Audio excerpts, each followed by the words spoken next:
నమస్తే, welcome to Leo. Post mortem అయితే కంగువకి ఇప్పుడు పోస్ట్ మార్టం జరుగుతుంది. మొత్తానికి ఇది హిట్టా ఫట్టా, మొత్తానికి ఒకవేళ ఏదైనా ఫెయిల్యూర్ అయి ఉంటే దేని గురించి అనే దాని మీదే ఇప్పుడు మన చర్చ. అయితే ఈ పోస్ట్ మార్టంలో మనతో పాటు పాల్గొనబోతున్నారు సీనియర్ జర్నలిస్ట్ హేమసుందర్ గారు. వారిని అడిగి తెలుసుకుందాం. సార్ నమస్తే. నమస్తే అండి. కంగువా అని భారీ అంచనాలతో వచ్చింది. అదిగాక సూర్యకి సంబంధించి చాలా కాలం తర్వాత పాన్ ఇండియా రేంజ్ రావడం, అదిగాక ఇంత బడ్జెట్ సినిమా అనేది సూర్యకి ఇది మొదటిది అనుకోవచ్చు, ఇంత బడ్జెట్ మూవీ. అయితే మొత్తానికి సినిమా అయితే కొంత విభిన్నమైనటువంటి ఒక విమర్శలు అయితే వచ్చాయి. చాలా వరకు అయితే ఫ్లాప్ దిశగానో లేకపోతే యావరేజ్గానో చెప్తున్నారు. మొత్తానికి పోస్ట్ మార్టంలో ఏం తెలియదంటే ఏం చెప్తారు? అంటే ఇక్కడ ప్రధానంగా ఏంటంటే దేవిశ్రీ ప్రసాద్కి ఎక్కువ తగిలింది దెబ్బ. అందుకంటే ఓవర్ సౌండ్ ఎక్కువైపోయింది, మిక్సింగ్లో తేడా జరిగింది అంటున్నారు, రీసౌండ్ వచ్చేస్తుంది, అసలు వాళ్ళు ఏం మాట్లాడుతున్నారో ఏంటో అర్థం కావట్లేదు, ఫైట్స్ సన్నివేశాలు కానీ ఇవన్నీ బీజిఎం పరంగానే జరిగింది అనేది ఒక మైనస్ పాయింట్. రెండో పాయింట్ ఏంటంటే ఈ సినిమాకు సంబంధించిన రెండో పాయింట్ ఏంటంటే సూర్యకి డబ్బింగ్. సూర్యకి సాధారణంగా తెలుగు సినిమాలకు వచ్చేసరికి శ్రీనివాసమూర్తి గారని ఆయన చెప్పేవాళ్ళు. అప్పుడు సింహం ఆ వాయిస్ అంతా జనాల్లోకి వెళ్ళిపోయింది.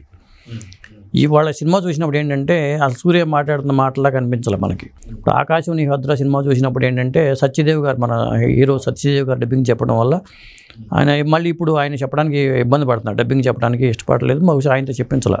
అలాగే జై భీమ్కి వచ్చరికి ఇంకో నటులతో చెప్పించారు. అంతకు ముందు దాకా ఉన్న శ్రీనివాసమూర్తి గారి వాయిస్ అనేది ఒక పెద్ద ఎసెట్ తెలుగుకి వచ్చేసరికి. ఆ డబ్బింగ్ కూడా ఒక మైనస్ అని చెప్పాలి.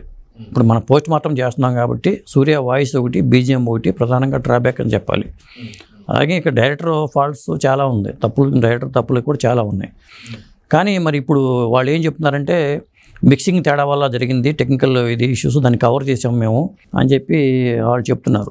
అందువల్ల అది కవర్ చేసాము. స్టార్టింగ్లో గోవాలో ఇతను ఎపిసోడ్స్ మీద సూర్య మీద చేసిన సన్నివేశాల పరంగా కొంత ఇబ్బంది జరిగింది ఇవన్నీ అంటున్నారు. కానీ ఏదైనా కానీ కొంత మేకింగ్ పరంగా కొంత డిఫెక్ట్స్ ఉన్నా కానీ ఒకటి plus BGM, Devi Sri Prasad BGM మీద కూడా చాలా మైనస్ ఉంది.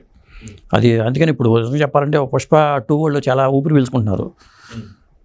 ఎందుకంటే పుష్ప 2కి తమన్ కొంత పని చేశాడు కాబట్టి ఇవాళ జరిగిందంటూ తమన్ కూడా వచ్చాడు. ఇవాళ ఈ డాకు మహారాజు ఈవెంట్ తమన్ కూడా వచ్చి ఈ ప్రశ్నలు సంధించినప్పుడు పుష్ప 2కి నేను పనిచేసిన విషయాన్ని ఒప్పు చెప్పాడు, నేను కొంత పార్టీ మాత్రమే పనిచేశాను అని. ఇప్పుడు ఏమంటున్నారంటే దేవిశ్రీ ప్రసాద్ మీద నెట్టేస్తున్నారు కాబట్టి ఈ సినిమా విషయంలో, కంగువా సినిమా విషయంలో ముందే మేల్కొని తమన్కి ఇచ్చారు అవకాశం అని చెప్పి అంటున్నారు. విధంగా మరి అది మనం స్టఫ్ లేనోడని మనం దేవిశ్రీ ప్రసాద్ ఎట్ట ఒప్పుకుంటాం? పుష్పకి అతనే పనిచేసాడు కాబట్టి అతను ఎందల వేడి కరెక్ట్ కాదు, ఏదో జరిగింది, అదేంటనేది తెలియాలి. ఎందుకంటే ఆస్కార్ అవార్డు గ్రహీత రసూల్ పూబిట్కర్ అన్నాడు, నాకు ఎవరు క్లిప్ పంపించారో ఇట్లా ఉంది చూడమని, అది నాకు స్నేహితుడే దేవిశ్రీ ప్రసాద్, కానీ ఇది మిక్సింగ్లో తేడా జరిగిందని చెప్పి అతను కూడా మెన్షన్ చేశాడు. అవన్నీ కరెక్ట్ చేసామని చెప్పి వీళ్ళు అంటున్నారు. అయితే మొత్తానికి ఇవి మూవీ రిలీజ్ కాకముందు ఏదైతే ఉంటుందో ఇవన్నీ తెలియదు కాబట్టి మొత్తం కలెక్షన్స్ పరంగా కూడా హిట్టా ఫట్టా అంటే ఏం చెప్తారు? కలెక్షన్స్ పరంగా చాలా, అంటే థియేటర్ల పరంగా చాలా లోపం జరిగింది. థియేటర్లు తక్కువ, సరైన థియేటర్లు ఇవ్వకపోవడం కూడా ఒక మైనస్ అని చెప్పాలి. కాకపోతే ఫస్ట్ డే రికార్డు కనీసం ఇప్పుడు కొన్ని సినిమాలకి 170 కోట్లు వచ్చింది, 150 కోట్లు వచ్చిందని చెప్తున్నారు. కాబట్టి ఈ సినిమా ముందే వాళ్ళు ఎక్కువ ఊహించి హైప్ చేశారు. డైరెక్టర్ మాట్లాడిన మాటలు 2000 కోట్లు వదిలి చేస్తాం ఇట్లా మాట్లాడటం వల్ల అదేమవుతుందంటే ఫస్ట్ డేనే మరి రావాలి కదా, కనీసం 100 కోట్లనే కొట్టాలి కదా. కానీ ఫస్ట్ డే చూసుకుంటే 40 కోట్లు మాత్రమే, ఓవరాల్గా 40 కోట్లు మాత్రం క్రాస్ వచ్చింది. అంటే షేర్గా చూసుకుంటే 19 కోట్లు కూడా లేదు. ఇది పెద్ద ఇబ్బందికరమైన వార్త. ఈ లెక్కను చూసుకుంటే అసలు ఈ సినిమా 100 కోట్ల క్లబ్లోకి చేరుతుందా లేదా అనే భయాందోళనలు నెలకొన్నాయి. ఇప్పుడు ఇది అసలు సెకండ్ పార్ట్ ఉందని వాళ్ళు లీడ్ ఇచ్చారు కాబట్టి ఇప్పుడు అది నీళ్ళకి అమ్ముకుంటే నిర్మాత కూడా దాని మీద వివరణ ఇచ్చాడు. అంటే డైరెక్టర్ ఏమంటాడంటే నేను ఈ సినిమా తర్వాత అజిత్తో సినిమా చేయాల్సి ఉంది, ఆ సినిమా తర్వాత కంగువా 2 ఉంటుందని చెప్పి ఆయన అన్నాడు. మన నిర్మాతలు కూడా ఏమంటారంటే మేము ఇన్ని కరెక్షన్ చేసుకున్నాము కాబట్టి సినిమాకి మంచి టాక్ వచ్చేస్తుంది ఆటోమేటిక్గా, మేము కంగువా 2 కూడా ఉంటుందని చెప్పి నిర్మాత కూడా అంటున్నారు. అది ఓవరాల్గా అయితే కంగువా మీద పరిస్థితి. కానీ ఇంత జరిగిన తర్వాత, ఇంత అంటే దాని మీద చాలా విమర్శలు వచ్చిన తర్వాత 2 వచ్చే ఛాన్సెస్ ఉన్నాయా? ఎందుకంటే చాలా వరకు చూసాం గతంలో కూడా బ్రహ్మాస్త్ర కూడా 5 పార్ట్లుగా రాబోతుంది సినిమా అని చెప్పేసి అన్నది కాస్త ఒక పార్ట్తో సరిపెట్టుకున్నారు. సో కంగువా 2 ఎక్స్పెక్ట్ చేసే ఫ్యాన్స్ ఉన్నారా, లేదంటే ఖచ్చితంగా ఈ టీం ఖచ్చితంగా పార్ట్ 2 రిలీజ్ చేయబోతుందా లేదా అంటే ఏం చెప్తారు? అంటే దేవర్ 2 వస్తే కంగుటి వస్తుందండి చెప్పొచ్చు. గతంలో ఇప్పుడు టైగర్ నాగేశ్వరరావు సినిమా ఉంది, దాన్ని కూడా ఒక పార్ట్ 2 తీస్తూ ఉన్నారు. ఇట్లా అనుకున్నామని జరగవన్నీ అనే పాట ఉంది కదా, మనం ఆ పాట పాడుకోవడం తప్పితే మనం ఏం చేయలేం. ఇక్కడ ప్రధానంగా లోపం ఏం జరిగిందంటే సూర్యకి డబ్బింగ్ విషయంలో మరి మనుషులు చేసిన డబ్బింగ్ కాదు, ఏఐ ద్వారా తమిళ వరకు సూర్య డబ్బింగ్ చెప్పుకున్నారు, మిగతా అంతా ఏఐ టూల్స్ ద్వారానే ఈ వాయిస్ పెట్టారు కాబట్టి ఇలా ఉంది అని చెప్పి అంటున్నారు.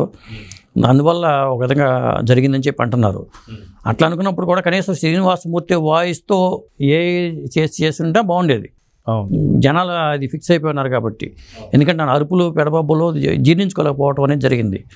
కాబట్టి ఇక్కడ నుంచి చాలా జాగ్రత్త పడాలి ఈ విషయంలో. సో మొత్తానికి కంగువ పోస్ట్ మార్టంలో ఫైనల్గా మీరు చెప్పేది ఏంటి? ఇప్పుడు మరి ఎన్ని మార్పులు చేసినా నేను చెప్పేది ఏంటంటే డైరెక్టర్ ఈ శివ ఈ విషయంలో శివ లోపాలైతే ఖచ్చితంగా ఉన్నాయండి. ఇందులో దేవిశ్రీ ప్రసాద్ని నిందించాల్సిన అవసరం కూడా లేదు. నేను అనుకోవటం ఏంటంటే శివ లోపాలే ఎక్కువ ఉన్నాయి. ఎందుకంటే ఏదో చేద్దాం అనుకుంటే ఇది ఏదో జరిగింది. ఎప్పుడైనా సరే నేల విడిచి సాము చేయకూడదు. ఈ ప్రాజెక్ట్ టేకప్ చేసేటప్పుడే ఉండాలి అది. అది మరి హీరో ఒప్పుకోవడం తప్ప లేకపోతే ఈయన చేయడం తప్ప అనేది నేను చెప్పలేను, కానీ మిస్టేక్ అయితే జరిగింది. సో చూద్దాం సార్, మొత్తానికి కంగువ పోస్ట్ మార్టం అయితే కంగు తినిపించేలానే ఉంది. మొత్తానికి ఇది ఎంత భారీ బడ్జెట్ మూవీలా వచ్చినా సరే సరైన కలెక్షన్స్ కూడా లేకపోవడం కానీ ఓపెనింగ్స్ కూడా లేకపోవడం దురదృష్టకరం. చూద్దాం జరుగుతుంది. నమస్తే.